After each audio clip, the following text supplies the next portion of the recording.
10 जून 1970 तब बुधवार था और इस बार शनिवार है।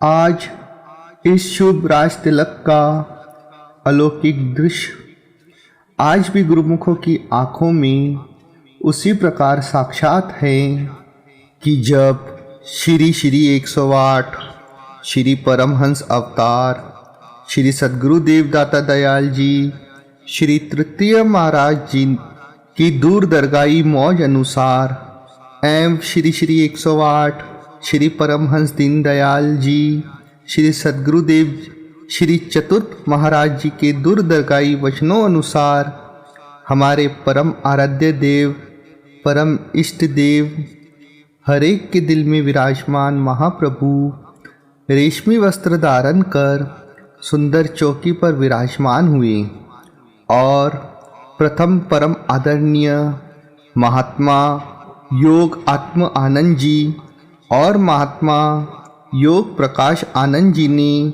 आपकी पावन शीर्ष पर पगड़ी बांधी और पूज्य महात्मा जी ने केसर का तिलक लगाया। तत्पश्चात श्री सद्गुरु देवदाता दयाल जी ने श्री परमहंस दयाल जी के ऊंचे और सच्चे सिंहासन पर प्रणाम कर श्री परमहंस दयाल जी महाराज के 5वें रूहानी उत्तराधिकारी के रूप में इस सुंदर सिंहासन पर विराजमान हुए।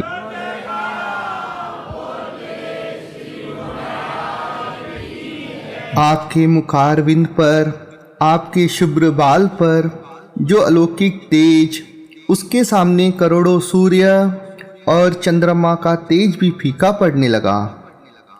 दिव्य तेज शुभ्र बाल पर सूरज चंद्र लज्जाए आनंद आनंद बरस रहा, भक्तन हृदय फुलकाए।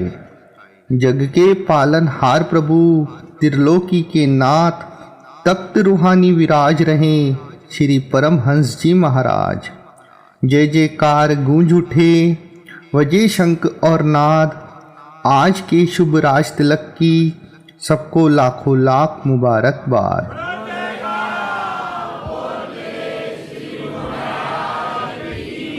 आपके शुभ्र बाल पर अलौकिक तेज और आपके मुखारविंद पर एक अद्भुत आकर्षण था।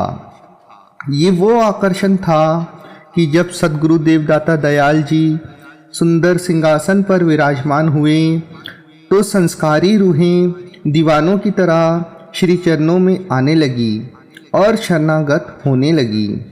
एक बार की बात है कि सद्गुरुदेव दयाल जी लंदन में कृपा फरमाई तो वहाँ पर छोटे छोटे बच्चों ने एक नाटिका भी प्रस्तुत की और उसके बाद एक कविता सुनाई जिसमें उन्होंने वर्णन किया कि हमारे सद्गुरु कितने दयालु हैं, कितने प्यारे हैं कि हमें प्रसाद भी देते हैं, टॉफ़ी भी देते हैं, चॉकलेट भी देते हैं, टॉयज़ भी देते हैं, प्यार भी बहुत देते हैं और लेते कुछ नहीं।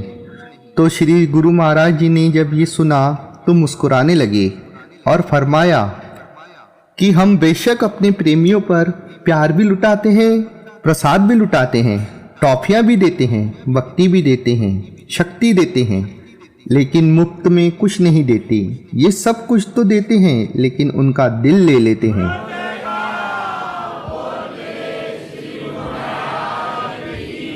तभी लिखा है कि सबने दिल से चाहा है तुम्हें, जिसने देखा है सराया है तुम्हें। एक झलक पाई जो तेरे दीद की, दिल के मंदिर में सजाया है तुम्हें। कि जिसने भी उनका दर्शन किया उसने अपने हृदय में बसा लिया, या सद्गुरु को अपना बना लिया या खुद सद्गुरु का हो गया। और ये दिव्य आकर्षण, ये दिव्य तेज वो दूरधाम से ही लेकर आए। अपने श्री हजूर सद्गुरु जी भी जब श्री मूर्ति के दर्शन करते हैं तो कई बार मुखारविंद से फरमाते हैं कि श्री गुरु महाराज जी के नेत्रों में वो तेज हैं, उनकी आंखें हीरे जैसी आंखें हैं, वो कशिश हैं कि दिल खींचता ही चला जाता है।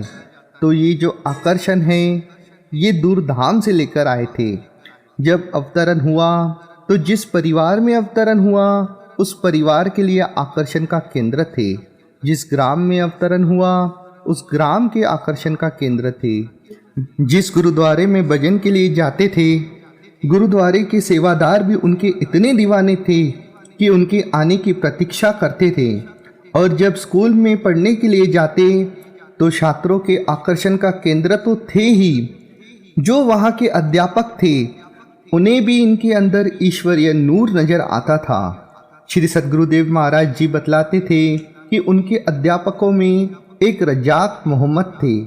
वो इतना स्नेह करते थे कि पढ़ाई के बहाने से अपने घर बुलाते थे और यहाँ तक कि अपने हाथ से भोजन बना कर के खिलाते थे।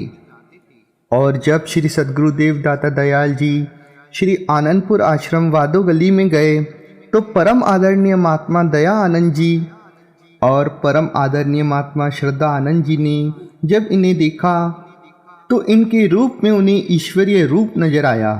और जब आप उनके साथ प्रथम बार श्री आनंदपुर आए और श्री 108 श्री परमहंस अवतार श्री तृतीय महाराज जी के चरणों में उपस्थित हुए तो उस समय श्री सद्गुरुदेव श्री तृतीय पातशाही महाराज जी को भी आपके अंदर श्री परमहंस जी के 5वें स्वरूप की झलक प्राप्त हुई।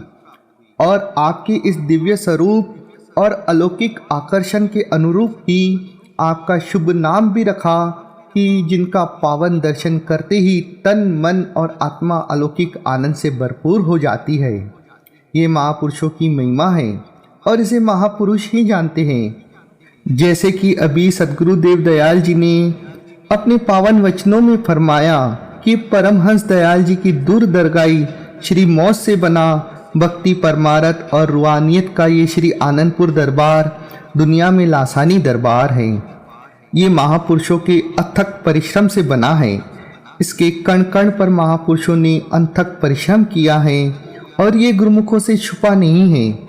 आज भी गुरुमुख जन अपनी आंखों से देख रहे हैं कि श्री हजूर सद्गुरु दाता दयाल जी महाराज कितना अथक परिश्रम कर रहे हैं और कितना शीघ्र अतिशीघ्र इस श्री आनंदपुर धाम की श्री आनंदपुर दरबार को ऊंचाइयों से ऊंचाइयों की ओर ले जा रहे हैं।